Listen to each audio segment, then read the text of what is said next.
Hello friends, कैसे आप सब लोग and thanks for watching my channel. Friends, आज जिस कंपनी के बारे में हम डिस्कस करेंगे, मैं ऑलरेडी इस पे वीडियो बना चुका हूँ, आप चाहे तो चेक कर सकते हैं। और जब मैंने बनाया था काफ़ी लोअर लेवल पे था, वहाँ से बहुत ज़्यादा शार्प बाउंस बैक आया है। और आप अगर देखेंगे नीचे से ऑलरेडी अपने लोअर लेवल से 700% का राइज दिखा चुका है एक साल के अंदर। तो जिस कंपनी के बारे में हम डिस्कस कर रहे हैं वो है गुजरात थर्माइज बायोसिन, राइट। और आप इसका ट्रेंड समझ लीजिए, एक बहुत बड़ा ब्रेकआउट आया है यहाँ पे।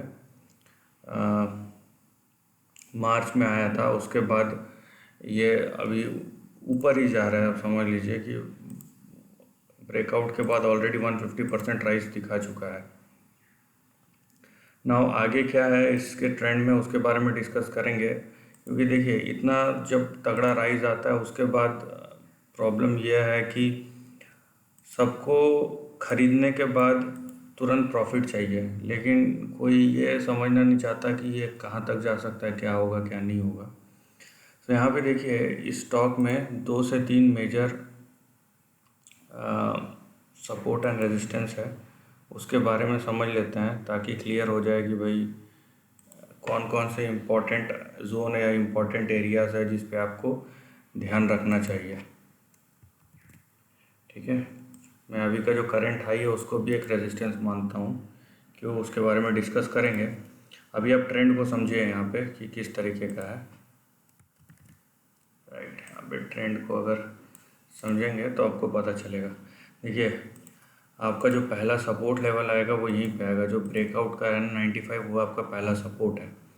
अब देखिए, ये रीटेस्ट होता है या नहीं होता है किसी को नहीं पता। बहुत चांस ऐसा होता है कि रीटेस्ट होता है, बहुत बार ऐसा होता है कि नहीं होता है, या फिर होता भी है तो पूरा एक साइकिल पूरा करने के बाद। ठीक है, तो प्रोबेबिलिटी होगा। अब आज 1 महीने बाद होगा या 10 साल बाद होगा, वो पता नहीं किसी को। नंबर 2, ये अगर आपका पहला सपोर्ट टूट गया तो दूसरा सपोर्ट आता है 67। मैं खाली बता रहा हूँ, 67, उसके बाद 28, उसके बाद 40, 9। और आपका पहला रेजिस्टेंस जो है, जहाँ से ये शेयर प्राइस लौटा है, वो है 240। ठीक है, 240 आपका पहला रेजिस्टेंस है। और जब तक ये ट्रेंड क्रॉस नहीं होता, ये 240 से भी 186 पे है, तो जब तक ये क्रॉस नहीं होता है तब तक कोई नया ट्रेंड शुरू नहीं होगा। तो आपका जो करेंट ट्रेंड है वो ये है, ठीक है, 95 से 240 के बीच में। अब जब इतना शार्प बाउंस बैक आया है तो यहाँ पे करेक्शन कंसोलिडेशन कोई बड़ी बात नहीं है।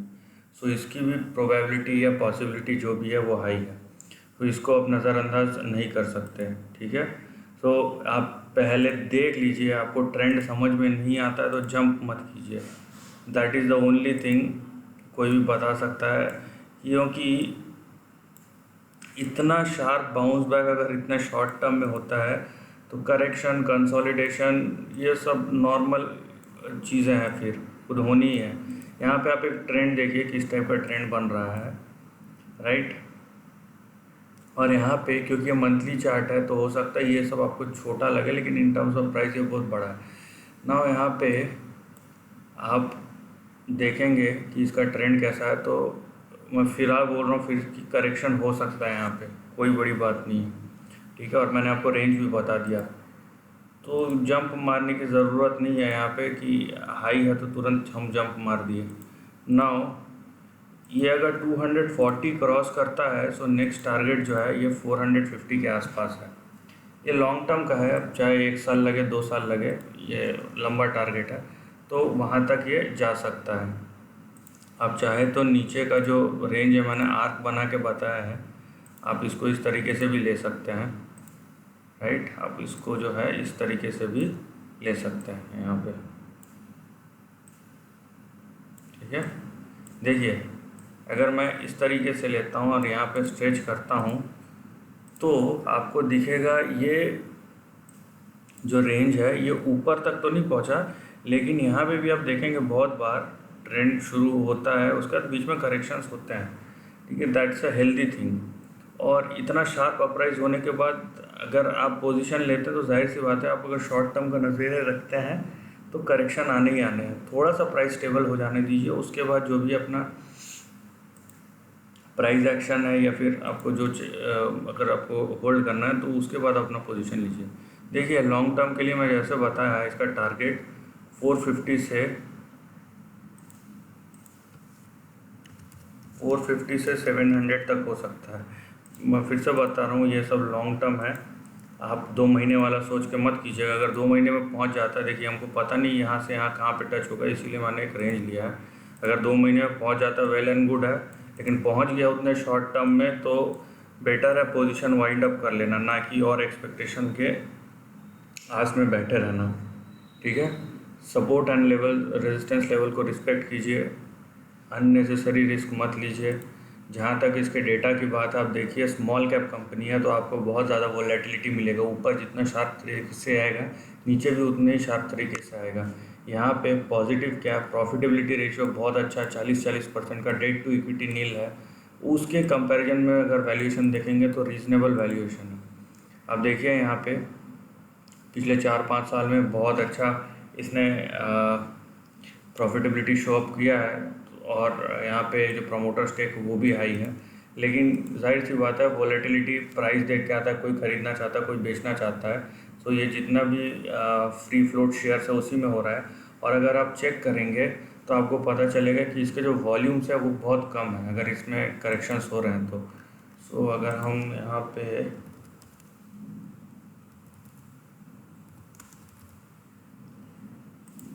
अगर हम चेक करते हैं, आप अगर इसका यहाँ पे हमको वॉल्यूम मिलता है तो यहाँ पे आप देखिए इसका वॉल्यूम किस तरीके का है। यहाँ पे देखिए बाई और सेल ऑर्डर 4000 7000, तो यहाँ पे वॉल्यूम्स आपको बहुत कम दिखेंगे क्योंकि लिक्विडिटी है नहीं, 75% प्रमोटर स्टेक करता है। तो यहाँ पे फंडामेंटली ये बहुत स्ट्रॉन्ग कंपनी है, बट शॉर्ट टर्म में करेक्शन आना कोई बड़ी बात नहीं है। लेकिन आप थोड़ा सा इंतज़ार कीजिए, प्राइस स्टेबल हो जाने दीजिए, उसके बाद देखेंगे तो ज़्यादा अच्छा रहेगा। ओवरऑल आप चार्ट देखिए, चार्ट का अपर एंड अभी तक पहुंचा नहीं है, तो जब तक ये नहीं होता है तब तक हम नहीं बोलेंगे कि चार्ट का ट्रेंड कंप्लीट हो गया है। सो ये आगे और जाएगा, लेकिन शॉर्ट टर्म में करेक्शन के साथ। So this is the end of the video दोस्तों। वीडियो पसंद आए तो लाइक और शेयर कीजिए, थॉट्स कमेंट सेक्शन में लिख के बताइए, और ऐसे ही नए कंटेंट के लिए चैनल को प्लीज़ सब्सक्राइब कीजिए।